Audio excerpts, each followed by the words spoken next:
सुरुवातीला मतचोरीवरून ठाकरे विरुद्ध भाजप हे चित्र आता पाहायला मिळतंय। पाहूयात त्या संदर्भातल्या टॉप 9 बातम्या। सरकार जेएनसीला घाबरतंय का? निवडणूक आयोग कोणाची नोकरी करतंय? हळूहळू लक्षात येतंय। उद्धव ठाकरेंचा महायुतीसह निवडणूक आयोगावर निशाणा।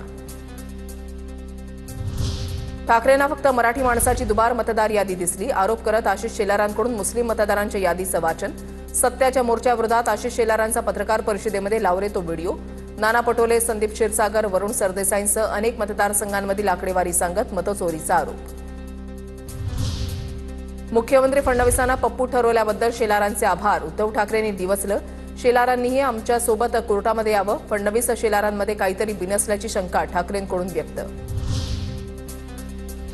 तुमचे खासदार चुकीच्या यादीवर निवडून आले असतील तर त्यावर बोला। बावनकुळेंचं ठाकरेंना आव्हान। तर लांगुल चालन करणारे पप्पू कोण हे महाराष्ट्राला माहीत, बावनकुळेंचं उत्तर। आशिष शेलारांनी आपल्याच नेत्याच्या विरोधात धाडस केलं। नक्की काहीतरी बिनसलं आहे। भाजपमध्ये सगळं आलबेल नसल्याची ठाकरेंकडून शंका उपस्थित। ठाकरेंना फक्त मराठी दुबार मतदार दिसले, पण 31 विधानसभा मतदारसंघामध्ये 2,25,719 दुबार मुस्लिम मतदार। आशिष शेलारांचा गंभीर आरोप। मवियाच्या अनेक मतदारसंघांचाही उल्लेख। आशिष शेलारांनी एका दगडामध्ये अनेक पक्षी मारले। मोदी शहांवरही नकळत आरोप केले। उद्धव ठाकरेंकडून शेलारांचं कौतुक। तर आमच्या आरोपांवर विश्वास नाही तर शेलारांनी दिलेल्या माहितीला तरी जागा। ठाकरेंचं फडणवीसांना आव्हान।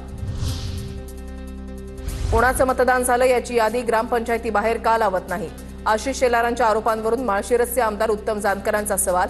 मतांचा घोळ 1%, ईव्हीएमचा घोळ 99% आहे। उत्तम जानकरांची प्रतिक्रिया।